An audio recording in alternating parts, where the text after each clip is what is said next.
Micro finance കേസിൽ തട്ടിപ്പ് കേസിൽ വെള്ളാപ്പള്ളി നടേശൻ ഉൾപ്പെടെയുള്ള 4 പേർക്കെതിരെ പ്രാഥമിക അന്വേഷണത്തിന് തിരുവനന്തപുരം വിജിലൻസ് കോടതി ഉത്തരവിട്ടിരിക്കുന്നു. VSന്റെ ഹർജിയിലാണ് വിജിലൻസ് കോടതിയുടെ തീരുമാനം വന്നിരിക്കുന്നത്. മൈക്രോ ഫിനാൻസ് തട്ടിപ്പിൽ പ്രാഥമിക അന്വേഷണത്തിൽ തന്നെ 80 ലക്ഷത്തോളം രൂപയുടെ തട്ടിപ്പ് നടന്നതായി കഴിഞ്ഞ സമയത്ത് കോടതി കേസ് പരിഗണിച്ചപ്പോൾ കണ്ടെത്തിയിരുന്നു. ഈ അർത്ഥത്തിൽ ഇതിന്റെ മറ്റ് വശങ്ങൾ കൂടി സാമ്പത്തികമായ ഇടപെടൽ സംബന്ധിച്ചു കൂടിയുള്ള അന്വേഷണം വേണമെന്നാണ് ഇപ്പോൾ വിജിലൻസ് കോടതി ഉത്തരവിട്ടിരിക്കുന്നത്. ജീവൻകുമാർ ചേരുന്നു. ജീവൻ, കോടതിയിൽ നിന്നുള്ള കൂടുതൽ വിശദാംശങ്ങൾ, കോടതി പറഞ്ഞ പൂർണ്ണ വിവരങ്ങൾ, ഏതൊക്കെ രീതിയിലുള്ള അന്വേഷണം, അത് സംബന്ധിച്ചുള്ള ഡീറ്റെയിൽ കാര്യങ്ങളിലേക്ക് പോയാൽ. പ്രതീഷ്, ഈ കാര്യത്തിൽ ഇപ്പോൾ വെള്ളാപ്പള്ളിക്കും കൂട്ടുപ്രതികൾക്കുമെതിരെ പ്രതിപക്ഷ നേതാവ് VS അച്യുതാനന്ദൻ സമർപ്പിച്ചിരിക്കുന്ന ഹർജി പ്രകാരം പ്രാഥമിക അന്വേഷണത്തിനാണ് ഇപ്പോൾ കോടതി ഉത്തരവിട്ടിരിക്കുന്നത്. ഇത് സംബന്ധിച്ച് ഒരു ദ്രുത പരിശോധന വിജിലൻസ് നേരത്തെ നടത്തിയിരുന്നു. ആ ദ്രുത പരിശോധനയിൽ വെള്ളാപ്പള്ളിയും സഹപ്രതികളും കുറ്റക്കാരാണെന്നും അവർക്കെതിരെ പ്രഥമ ദൃഷ്ട്യാ തെളിവുകളുണ്ടെന്നും വിജിലൻസ് കണ്ടെത്തുകയും അതേ തുടർന്ന് റിപ്പോർട്ട് കോടതിയിൽ ഫയൽ ചെയ്യുകയും ചെയ്തിരുന്നു. ഇതിന്റെ അടിസ്ഥാനത്തിൽ കൂടിയാണ് ഇപ്പോൾ ഇവർക്കെതിരെ ഒരു ക്വിക്ക് വെരിഫിക്കേഷൻ ഇപ്പോൾ ഉത്തരവിട്ടിരിക്കുന്നത്. SNDP യോഗത്തിന്റെ ജനറൽ സെക്രട്ടറി വെള്ളാപ്പള്ളി നടേശൻ, യോഗത്തിന്റെ president doctor MN Soman, micro ഫിനാൻസിന്റെ കോർഡിനേറ്റർ KK മഹേശൻ, പിന്നോക്ക വികസന കോർപ്പറേഷന്റെ MD N നജീബ് എന്നിങ്ങനെ 4 പേർക്കെതിരെയാണ് ഇപ്പോൾ പരിശോധന നടത്തുന്നതിനായി വിജിലൻസിന്റെ ക്വിക്ക് വെരിഫിക്കേഷൻ നടത്തുന്നതിനായി വിജിലൻസ് കോടതി ഇപ്പോൾ ഉത്തരവിട്ടിരിക്കുന്നത്.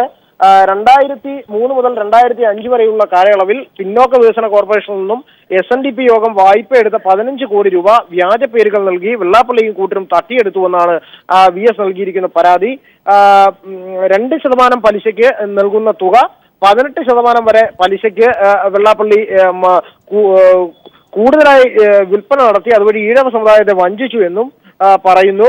ഈ കാര്യത്തിൽ ഇതിന് പിന്നോക്ക വികസന കോർപ്പറേഷന്റെ ഉയർന്ന ഉദ്യോഗസ്ഥരുടെ ഒത്താശ ഉണ്ടായിരുന്നതായും VSന്റെ ഹർജിയിൽ VS ആരോപണം ഉന്നയിച്ചിരുന്നു. VS ഉന്നയിച്ചിരിക്കുന്ന ഹർജിയിൽ പ്രാഥമിക ദ്രുത പരിശോധന വിജിലൻസ് നടത്തുകയും 80 ലക്ഷം രൂപയുടെ തട്ടിപ്പ് വാതകമായി തങ്ങൾക്ക് കണ്ടെത്താൻ കഴിഞ്ഞിട്ടുണ്ട് എന്നും വിജിലൻസ് പറഞ്ഞിരുന്നു. അതിന്റെ അടിസ്ഥാനത്തിൽ കൂടിയാണ് ഇപ്പോൾ തിരുവനന്തപുരം വിജിലൻസ് കോടതി ജഡ്ജി ജോൺ ഇല്ലിക്കാടൻ ഇക്കാര്യത്തിൽ ഈ വിധി പ്രസ്താവനം നടത്തിയിരിക്കുന്നതും. പ്രജീഷ്, ഒരുപക്ഷെ വെള്ളാപ്പള്ളി നടേശന് ഖണ്ഡിക്കുന്ന കാര്യങ്ങൾ വെള്ളാപ്പള്ളി നടേശൻ വ്യക്തമായി പറയുന്നുണ്ട്. സാമ്പത്തിക കുറ്റങ്ങൾ സംബന്ധിച്ച് തനിക്കെതിരെ ഒന്നും തന്നെ ഉയർത്തി കാണിക്കാൻ കഴിയില്ല. ചില യൂണിയനുകൾ നടത്തിയ ചില ഇടപാടുകൾ സംബന്ധിച്ചോ അതിൽ ചില എന്തെങ്കിലും പൊരുത്തമില്ലായ്മ വന്നിട്ടുണ്ടെങ്കിൽ അതിന്റെ ബാധ്യത തനിക്ക് ഏറ്റെടുക്കേണ്ട കാര്യമില്ല എന്ന വാദഗതി അത് തള്ളിക്കളയുന്നു. അല്ലെങ്കിൽ അത് എന്തുകൊണ്ട് വെള്ളാപ്പള്ളി അത് പറഞ്ഞു തുടങ്ങിയ കാര്യങ്ങളിലേക്കുള്ള അന്വേഷണം വ്യക്തമായി ഈ അർത്ഥത്തിൽ നടക്കും എന്ന് തന്നെയാണോ കരുതേണ്ടത്? ഇനി എന്തായാലും വിജിലൻസിന്റെ മുന്നിലേക്കാണ് കാര്യങ്ങൾ വരുന്നത്. ഒരു കേസ് ഇത് സാമ്പത്തികമായി ക്രമക്കേടുമായി ബന്ധപ്പെട്ട് ചില പരാതികൾ നിലനിൽക്കുകയും അതിന്റെ പേരിൽ കേസ് രജിസ്റ്റർ ചെയ്യപ്പെടുകയും ചെയ്തിട്ടുണ്ട്. അതിനോട് ചേർത്ത് വെച്ചുള്ള ഒരു അന്വേഷണമാണോ കൂടുതൽ പ്രായോഗികമാവുക, അതോ പ്രത്യേക സ്പെഷ്യൽ ടീമിനെ സാമ്പത്തിക ക്രമക്കേടായതുകൊണ്ടുകൂടി ആ അർത്ഥത്തിലുള്ള ഒരു സ്പെഷ്യൽ ടീമിനെ ഏൽപ്പിക്കുക വിജിലൻസിന്റെ മുന്നിലേക്ക് കാര്യങ്ങൾ വരുമ്പോൾ? ഏത് തരത്തിൽ ഏത് ടീം അന്വേഷിക്കണമെന്നതിനെ സംബന്ധിച്ച് വ്യക്തമായ ഒരു മാർഗരേഖ ഈ കാര്യത്തിൽ ജോൺ ഇല്ലിക്കാടൻ പറഞ്ഞിട്ടില്ല. പക്ഷേ വിജിലൻസിന്റെ കീഴ്വഴക്കം അനുസരിച്ച് ഇത്തരത്തിലുള്ള സാമ്പത്തിക തട്ടിപ്പ് കേസുകൾ ഒരു സ്പെഷ്യൽ ഇൻവെസ്റ്റിഗേഷൻ ടീം അന്വേഷിക്കുന്നതാണ് വിജിലൻസിന്റെ സാധാരണഗതിയിൽ കണ്ടുവരുന്ന ഒരു കീഴ്വഴക്കം. അതിന്റെ അടിസ്ഥാനത്തിൽ എക്കണോമിക് ഒഫൻസ് കൈകാര്യം ചെയ്യുന്ന വിജിലൻസിന്റെ സ്പെഷ്യൽ ടീമായിരിക്കും ഈ കാര്യം കൈകാര്യം ചെയ്യുക എന്നതാണ് നമുക്ക് ലഭിക്കുന്ന പ്രാഥമികമായ വിവരം. അങ്ങനെയാണെങ്കിൽ അത്തരം കാര്യങ്ങളിൽ തീരുമാനമെടുക്കേണ്ടത് വിജിലൻസിന്റെ ഡയറക്ടർ കൂടിയായ N ശങ്കർ റെഡ്ഡിയാണ്. വിജിലൻസ് കോടതിയുടെ ഉത്തരവിന്റെ പകർപ്പ് ലഭിച്ചാലുടൻ ഈ കാര്യത്തിൽ സ്പെഷ്യൽ ടീം കോൺസ്റ്റിറ്റ്യൂട്ട് ചെയ്യാനുള്ള തീരുമാനം ശങ്കർ റെഡ്ഡിയുടെ ഭാഗത്തുനിന്നുണ്ടാവും. ഇനി അടുത്ത കേസ് അവധിക്ക് പരിഗണിക്കുന്ന ഘട്ടത്തിൽ ഇതിനെ സംബന്ധിച്ച് അന്വേഷണ പുരോഗതി വിജിലൻസ് അറിയിക്കേണ്ടതായും വരും. 5/3/2016, അതായത് മാർച്ച് മാസം 5-ാം തീയതി ആയിരിക്കും ഈ കേസിന് പരിഗണിക്കുക. ഈ കാര്യത്തിൽ അതിനുള്ളിൽ അന്വേഷണം പൂർത്തീകരിക്കുക എളുപ്പമല്ല. കാരണം നിരവധി സാങ്കേതികമായ നൂലാമാലകളുള്ള കേസാണ്. പ്രത്യേകിച്ച് ഈ കാര്യത്തിൽ നിരവധി പ്രാഥമിക സേവന സംഘങ്ങളിൽ വലിയ തട്ടിപ്പുകൾ നടന്നതായുണ്ടെങ്കിൽ 2003 മുതൽ 2015 വരെ നീണ്ടു നിൽക്കുന്ന നിരവധി രേഖകൾ പരിശോധിക്കേണ്ടതായി വരും. ആ രേഖകൾ ഒന്നടങ്കം പരിശോധിച്ച് മാർച്ച് മാസം 5-ാം തീയതി, അതായത് 1.5 മാസത്തിനുള്ളിൽ ഒരു റിപ്പോർട്ട് സമർപ്പിക്കുക അത്ര എളുപ്പമുള്ള കാര്യമില്ല. അതുകൊണ്ട് തന്നെ വിജിലൻസിന്റെ കൂടുതൽ ഉദ്യോഗസ്ഥർ ഈ കാര്യത്തിൽ ടീമിൽ ഉൾപ്പെടേണ്ടതായി വരും. സംസ്ഥാനത്തിന്റെ വിവിധ ഭാഗങ്ങളിൽ പല യൂണിയനുകളിലും നടന്നിട്ടുള്ള തട്ടിപ്പായതുകൊണ്ട് തന്നെ ഈ കാര്യത്തിൽ ഒരു വലിയ ടീം ഈ കാര്യത്തിൽ കോൺസ്റ്റിറ്റ്യൂട്ട് ചെയ്യപ്പെടേണ്ടതായി വരും. ഇതടക്കമുള്ള കാര്യങ്ങൾ കോടതിയുടെ ഉത്തരവിന്റെ പകർപ്പ് ലഭ്യമായാൽ വിജിലൻസ് ഡയറക്ടർക്ക് തീരുമാനിക്കുകയും ചെയ്യാം. വി എസിന് വേണ്ടി ഹാജരായ അഭിഭാഷകൻ കോടതിയിൽ നിരത്തിയ കാര്യങ്ങൾ പ്രതീഷ് ക്ഷമിക്കണം, കേൾക്കാൻ കഴിഞ്ഞില്ല. വി എസിന് വേണ്ടി ഹർജി നൽകിയ വി എസിന് വേണ്ടി ഹാജരായ അഭിഭാഷകൻ എന്തൊക്കെ കാര്യങ്ങളായിരുന്നു കോടതിയിൽ ചൂണ്ടിക്കാട്ടിയത്?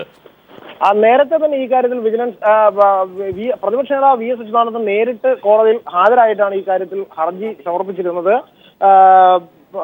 തുടർന്ന് വി എസ് ഈ കാര്യത്തിൽ ഉന്നയിച്ചിരിക്കുന്ന കാര്യങ്ങൾ ഇപ്രകാരമാണ്.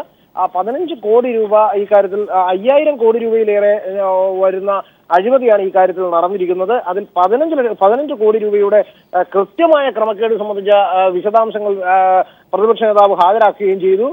അതടക്കമുള്ള തെളിവുകൾ, രേഖകൾ ഹാജരാക്കുകയും ചെയ്തു. വെള്ളാപ്പള്ളി പറയുന്നത് പോലെ ഈ കാര്യത്തിൽ ഡയറക്റ്റ് ഇതിന്റെ ഇൻവോൾവ്മെന്റ് ഉള്ളത് SNDP യോഗത്തിന് തന്നെയാണ്. അത് പ്രാഥമിക SNDPയുടെ ഏതെങ്കിലും താലൂക്കുകൾക്കോ ശാഖകൾക്കോ അല്ല, നേരിട്ട് ഇതിന്റെ NGO എന്ന തരത്തിൽ, മൈക്രോ ഫിനാൻസിന്റെ NGO എന്ന തരത്തിൽ നിലകൊണ്ടത് SNDP യോഗം തന്നെയായതിനാൽ ഈ കാര്യത്തിൽ നേരിട്ട് വെള്ളാപ്പള്ളി നടേശൻ തന്നെ ജീവനിലേക്ക് എത്താം. ഇപ്പോൾ കിളിമാനൂർ ചന്ദ്രബാബു ടെലിഫോൺ ലൈനിൽ ചേരുന്നുണ്ട്. ചന്ദ്രബാബു, എന്തായാലും വെള്ളാപ്പള്ളി അടക്കം പറഞ്ഞ വാദഗതികൾ തള്ളുന്ന തരത്തിൽ എന്തായാലും കോടതിയിൽ നിന്നും കാര്യങ്ങൾ വരുന്നു. നമുക്ക് ഇതിന്റെ നിജസ്ഥിതി പരിശോധിക്കാനുള്ള ഒരു പ്രതലം വീണ് കിട്ടിയിരിക്കുന്നു. താങ്കൾ പ്രതീക്ഷിച്ചിരുന്നോ ഇങ്ങനെ ഒരു നടപടികളിലേക്കൊക്കെ തന്നെ പോകേണ്ടി വരും? താങ്കളടക്കം ഒട്ടേറെ ആരോപണങ്ങൾ ഇത് സംബന്ധിച്ച് ഉന്നയിച്ച വ്യക്തിയാണ്. ഈ പറയുന്ന കോടതിയുടെ അന്വേഷണത്തിലൂടെ കാര്യങ്ങൾ കൂടുതൽ വ്യക്തമാവുകയാണോ?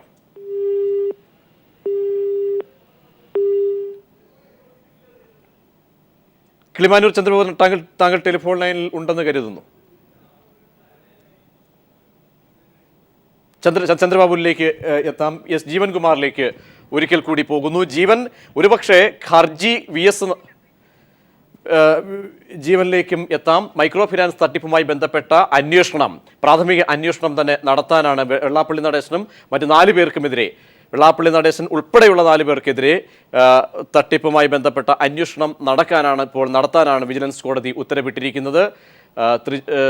തിരുവനന്തപുരം വിജിലൻസ് കോടതിയാണ് അന്വേഷണത്തിന് ഉത്തരവിട്ടിരിക്കുന്നത്. VS സമർപ്പിച്ച ഹർജിയിലാണ് അന്വേഷണം പ്രഖ്യാപനം വന്നിരിക്കുന്നത്.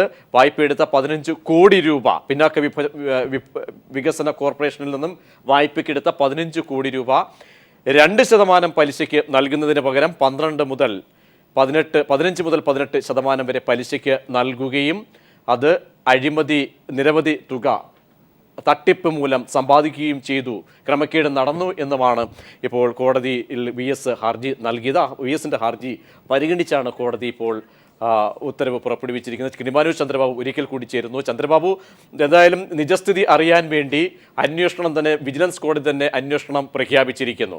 ഈ അന്വേഷണത്തിലൂടെ ഇതിന്റെ കൂടുതൽ കാര്യങ്ങളിലേക്ക് പോകാനൊരു അവസരം വന്നു ചേർന്നിരിക്കുന്നു. താങ്കളടക്കം ആരോപണങ്ങൾ ഉന്നയിച്ച വ്യക്തിയാണല്ലോ, എന്ത് തോന്നുന്നു?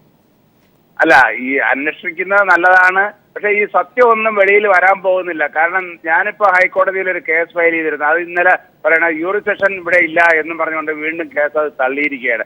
ഈ ട്രസ്റ്റിനെ സംബന്ധിച്ചിടത്തോളം ആയിരുന്നാലും, SNDPയെ സംബന്ധിച്ചിടത്തോളം ആയിരുന്നാലും, വെള്ളാപ്പള്ളിയെ സംബന്ധിച്ചിടത്തോളം പണം എവിടെയുണ്ടോ അത് മാത്രം നോക്കുന്നതാണ്. അല്ല സ്നേഹവും ബന്ധവും, ആ പണം കൊടുത്ത് പുള്ളി പണം തിരിച്ചെടുക്കാൻ അറിയാം. ചന്ദ്രബാബു, ഈ എന്തുകൊണ്ട് അന്വേഷണം പൂർണ്ണാർത്ഥത്തിൽ പോകില്ല എന്ന സംശയം താങ്കൾ പ്രകടിപ്പിക്കുന്നു? വിജിലൻസ് കോടതിയിൽ ഈ നിമിഷം പോലും ഇങ്ങനൊരു വിധി പ്രഖ്യാപനം കോടതിയുടെ ഭാഗത്തുനിന്നും ഉണ്ടാകുമ്പോഴും തെളിവുകളുടെ അപര്യാപ്തതയാണോ?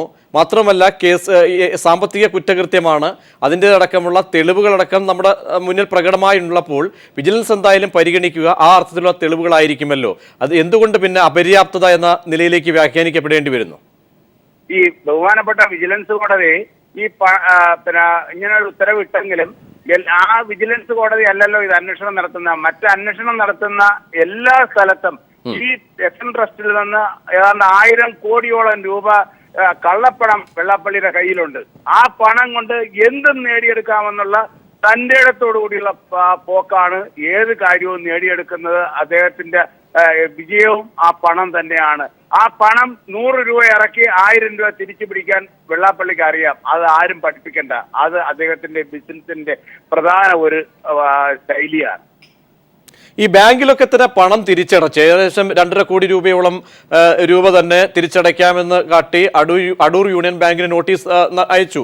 ഇങ്ങനെയൊക്കെ ഒരു ഒത്തുതീർപ്പ് ശ്രമം നടന്നു കഴിഞ്ഞു. അതുകൊണ്ടൊക്കെയാണോ താങ്കൾ സംശയിക്കുന്നത്? അതുകൊണ്ടെന്നല്ല, പണം ആവശ്യം പോലെ എസ് എൻ ട്രസ്റ്റിന്റെ അപ്പോയിന്റ്മെന്റിലൂടെ അഡ്മിഷനിലൂടെയും വന്നിട്ടുള്ള പണം എന്ന് പറഞ്ഞാൽ 1000 കോടിയോളം പണമാണ്. അതിൽ ചന്ദ്രബാബു ദയവായി ടെലിഫോൺ ലൈനിൽ തുടരുക. ബിജു രമേശ് നമ്മോടൊപ്പം ചേരുന്നു. ബിജു, അന്വേഷണത്തിന് ഉത്തരവിട്ടിരിക്കുന്നു വിജിലൻസ് കോടതി. താങ്കളടക്കം ആരോപണം ഉന്നയിച്ച വ്യക്തിയായതുകൊണ്ട് കൂടി കൂടുതൽ നിജസ്ഥിതിയിലേക്ക് പോകാനുള്ള ഒരു അവസരം അതിനെ എങ്ങനെ കാണുന്നു? ഈ പലനാൾ കള്ളം ചെയ്താൽ ഒരു നാൾ പിടിക്കപ്പെടുമെന്ന് പറയുന്ന ഒരു കാര്യമാണ് ഇപ്പോൾ നടന്നുകൊണ്ടിരിക്കുന്നത്. വെള്ളാപ്പള്ളി നടേശന് ട്രസ്റ്റിൽ കയറിയതിനു ശേഷം നിരവധി കറപ്ഷനാണ് ചെയ്തിട്ടുള്ളത്. ട്രസ്റ്റിന്റെ സമ്പത്ത് മൊത്തം കൊള്ളയടിച്ചു കൊണ്ടുപോയി, പല വസ്തുക്കളും വിറ്റു, ആ പൈസ വീട്ടിൽ കൊണ്ടുപോയി സ്റ്റാമ്പ് പേപ്പർ കാണിക്കുന്ന പൈസ മാത്രം വെക്കുകയും ബാക്കി അത്രയും ബ്ലാക്കിൽ വിൽക്കുകയാണ് ചെയ്തത്. ഒരു ഹയർ സെക്കൻഡറി സ്കൂൾ തന്നെ 7.5 കോടി രൂപയ്ക്ക് വിറ്റിട്ട് ഏകദേശം 1.25 കോടി രൂപയാണ് കണക്കിൽ കാണിച്ചത്. അപ്പൊ ഈ രീതിയിലൊക്കെയാണ് വിദ്യാഭ്യാസം. എനിക്ക് സ്കൂള് കിട്ടുന്നില്ല, കോളേജ് കിട്ടുന്നില്ല എന്ന് പറഞ്ഞ് താഴേക്ക് 40 വട്ടം മീഡിയയിൽ പറയുന്ന കേൾക്കാം. ഈ കിട്ടിയതും ഉണ്ടായിരുന്നതും വിൽക്കുകയാണ് ചെയ്തത്. ബാക്കി വിൽക്കാതിരിക്കുന്നതിനെ കൊണ്ട് ഞങ്ങളൊക്കെ കോടതിയിൽ പോയി ആൾക്കാരെ കൊണ്ട് സ്റ്റേ മേടിപ്പിച്ച് ട്രസ്റ്റ് അംഗങ്ങളെ കൊണ്ട് സ്റ്റേ മേടിപ്പിച്ചത് കൊണ്ടാണ് കാര്യങ്ങൾ വിൽക്കാതിരിക്കുന്നത്. ഈ പറയപ്പെടുന്ന മൈക്രോ ഫൈനാൻസിന്റെ ഇഷ്യൂ നമ്മൾ പരിശോധിക്കുന്നത് വളരെ വ്യക്തമാണ്. അതിൽ വെള്ളാപ്പള്ളി കുടുങ്ങുന്ന കേസ്, ഇപ്പൊ വന്നിരിക്കുന്ന കേസിൽ തീർച്ചയായിട്ടും കൊടുക്കും. കാര്യം പിന്നോക്ക വികസന കോർപ്പറേഷൻ നിന്ന് പൈസ മേടിച്ചിരിക്കുന്നത് ജനറൽ സെക്രട്ടറി നേരിട്ട് തന്നെയാണ്. ആ യോഗത്തിന്റെ പേരിൽ തന്നെയാണ് പൈസ ജനറൽ സെക്രട്ടറി ഒപ്പിട്ട് ജനറൽ സെക്രട്ടറിയുടെ പേർക്ക് SNDP യോഗത്തിനാണ് ചെക്ക് കൊടുത്തിരിക്കുന്നത്. ആ പൈസ നേരിട്ട് തന്നെയാണ് മൈക്രോ ഫൈനാൻസിലേക്ക് കൊടുത്തിരിക്കുന്നത്. അത് ചിലർ വ്യക്തികൾക്ക് കൊടുക്കാതെ അവരുടെ പേര് എഴുതി ഉണ്ടാക്കി അതിലൂടെ ആ പൈസകൾ അവരുടെ സ്വന്തം ഉപയോഗത്തിന് വേണ്ടി എടുക്കുകയും ചെയ്തു. അത് ആളില്ലാത്തവർ അവർക്ക് പേയ്മെന്റേ അവർക്ക് കിട്ടിയിട്ടില്ല. ആ പൈസ അവർ എടുക്കുകയും ചെയ്തു. മറ്റു പലർക്ക് കൊടുത്തത് അതിന് ഇൻട്രസ്റ്റ് കൂടുതൽ 15-18% ഇൻട്രസ്റ്റ് മേടിച്ചിട്ടുണ്ട്. 4% പിന്നോക്ക വികസന കോർപ്പറേഷന് കൊടുക്കുന്ന 1% സർവീസ് ചാർജ് ആയിട്ട് മാക്സ് എടുക്കാൻ പാടുള്ളൂ എന്ന് നിബന്ധന ചെയ്തിരിക്കുമ്പോൾ ഇത് സാമ്പത്തികമായി പിന്നോക്കാവസ്ഥയിൽ നിൽക്കുന്നവർക്ക് അവർക്ക് വേണ്ടി സെൻട്രൽ ഗവൺമെന്റ് നൽകുന്ന ഫണ്ടാണ്. ആ ഫണ്ട് ദുരുപയോഗം ചെയ്തിരിക്കുന്നു, അതിനകത്ത് കൃത്രിമം നടത്തിയിരിക്കുന്നു, അതിനകത്ത് സാമ്പത്തിക ക്രമക്കേട് നടത്തിയിരിക്കുന്നു. തീർച്ചയായിട്ടും ഇത് അന്വേഷിക്കുകയാണെങ്കിൽ വെള്ളാപ്പള്ളി നടേശൻ ജയിലിൽ പോകുമെന്ന കാര്യത്തിൽ യാതൊരു സംശയവുമില്ല. ഈ 12ഓളം കേസുകളാണല്ലോ, പല കേസുകൾ സാമ്പത്തിക കുറ്റവുമായി ബന്ധപ്പെട്ടും ക്രമക്കേടുമായി ബന്ധപ്പെട്ടും രജിസ്റ്റർ ചെയ്യപ്പെട്ടിട്ടുണ്ട്. ഇത് കൂടി വരുമ്പോൾ ആദ്യം ഈ കേസിനെയൊക്കെ തന്നെ നിസ്സാരവൽക്കരിച്ച് കളയുകയായിരുന്നു വെള്ളാപ്പള്ളി നടേശൻ ചെയ്തത്. കഴിഞ്ഞ ചർച്ചയിൽ പോലും കേസിന്റെ പ്രാഥമികമായ അന്വേഷണത്തിൽ പോലും 80 ലക്ഷത്തോളം ക്രമക്കേട് നടന്നിട്ടുണ്ട് എന്ന് കോടതി നിരീക്ഷിച്ച ഘട്ടമുണ്ടായിരുന്നു. അന്ന് വെള്ളാപ്പള്ളി നടേശൻ അടക്കം താങ്കളെയും കൂടി ടെലിഫോൺ ലൈനിൽ നിർത്തിക്കൊണ്ട് വെള്ളാപ്പള്ളി നടത്തിയ പ്രതികരണം കേട്ടുവല്ലോ. ഇതിന്റെ ഉത്തരവാദി താനല്ല, ചില യൂണിയനെങ്കിലും ക്രമക്കേട് നടത്തുന്നുണ്ടെങ്കിൽ ആ ബാധ്യത നേതൃത്വത്തിലേക്ക് വരുന്നില്ല. വെള്ളാപ്പള്ളിയുടെ ഈ നിരീക്ഷണങ്ങൾ ഈ അന്വേഷണ ഘട്ടത്തിലെങ്കിലും അങ്ങനെ ലാഘവത്തോടുകൂടി അദ്ദേഹത്തിന് കാണാൻ കഴിയുന്നതാണോ?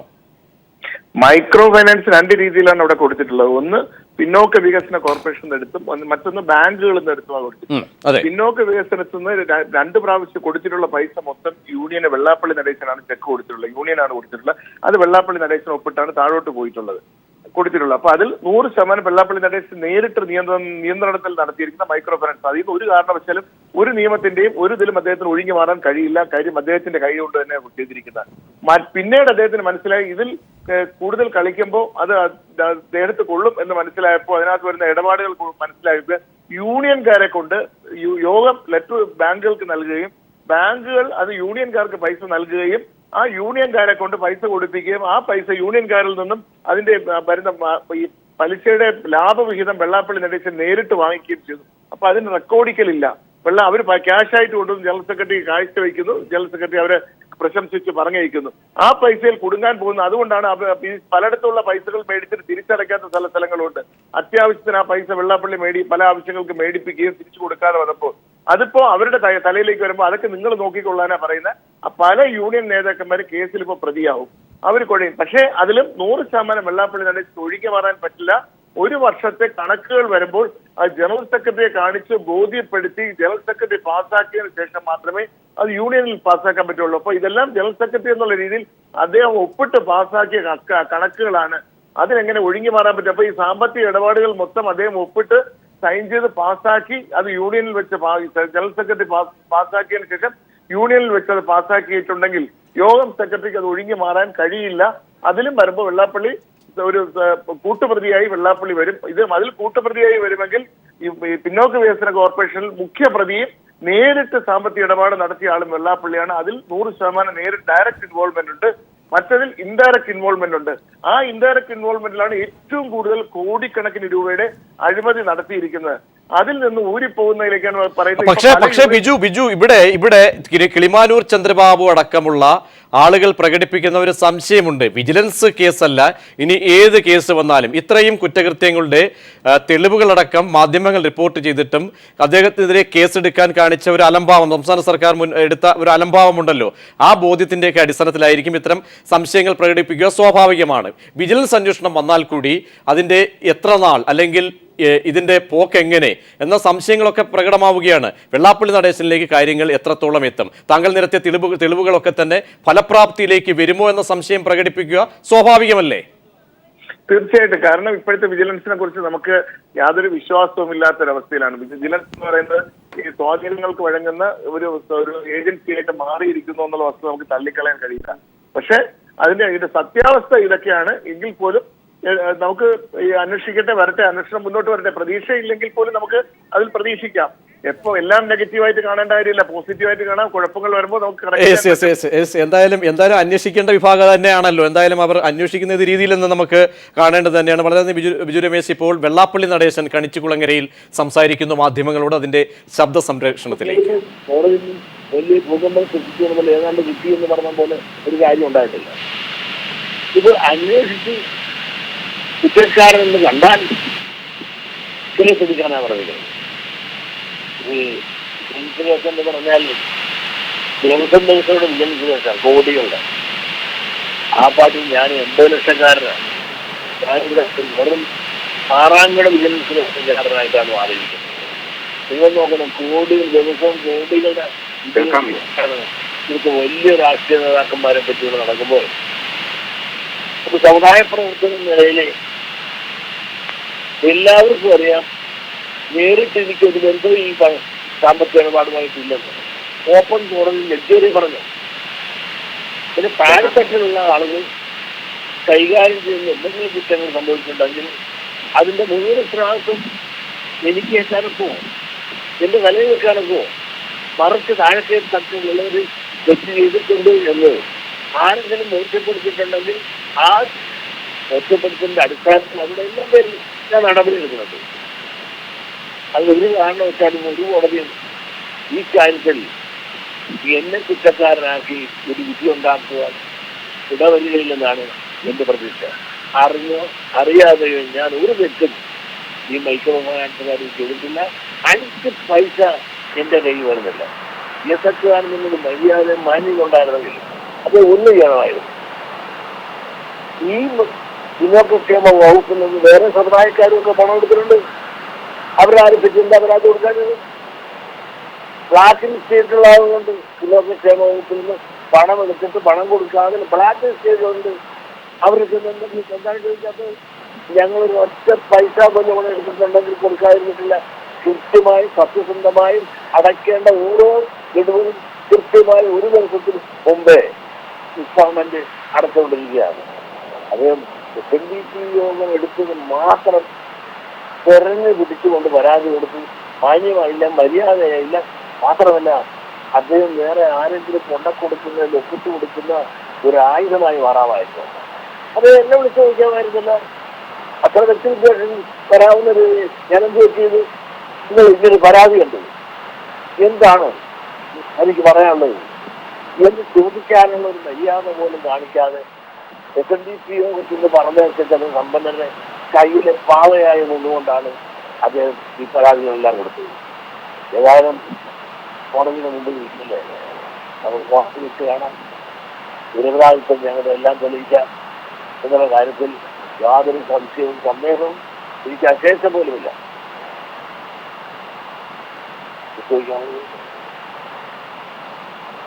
നമ്മുടെ നാളത്തെ വഴി അമ്മ വരുന്ന കാര്യം നിങ്ങളെല്ലാം ഒന്ന്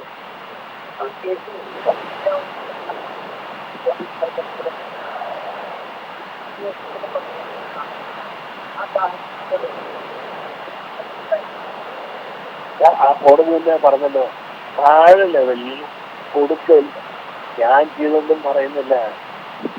അവിടെ സ്പെഷ്യൽ ബ്രാഞ്ചുകാര് അല്ലെങ്കിൽ കുറ്റാന്വേഷണ ഉദ്യോഗസ്ഥന്മാരെ അന്വേഷിച്ചപ്പോഴും കണ്ടെത്തുന്നത് താഴത്തെ ലെവലിൽ പലിശ കൂടുതൽ വാങ്ങിച്ചു. അതോടൊപ്പം തന്നെ കൊടുക്കേണ്ടവർക്ക് കൊടുക്കാതെ മറ്റുള്ളവർക്ക് വകമാറ്റി. വെള്ളാപ്പള്ളി നടേശന്റെ വാർത്താ സമ്മേളനം ആണ്. അദ്ദേഹം മാധ്യമങ്ങളോട് പറയുകയായിരുന്നു, ഇടപാടുമായി ബന്ധപ്പെട്ട് തനിക്ക് നയാ പൈസയുടെ പോലും സാമ്പത്തിക ക്രമക്കേട് തന്നിലേക്ക് കോടതി എന്തായാലും അന്വേഷണമാണ് പ്രഖ്യാപിച്ചിരിക്കുന്നത്. അന്വേഷണത്തിലൂടെ നിജസ്ഥിതി വ്യക്തമാകുമെന്നും അദ്ദേഹം പറയുന്നു. ചില യൂണിയനുകൾ എന്തെങ്കിലും ചില ക്രമക്കേടുകൾ നടന്നു എന്ന് കരുതി തന്നിലേക്ക് അതിൻ്റെ ബാധ്യത വരുന്നില്ലെന്നും വെള്ളാപ്പള്ളി നടേശൻ കളിച്ചുകുളങ്ങരയിൽ മാധ്യമങ്ങളോട് സംസാരിച്ചു.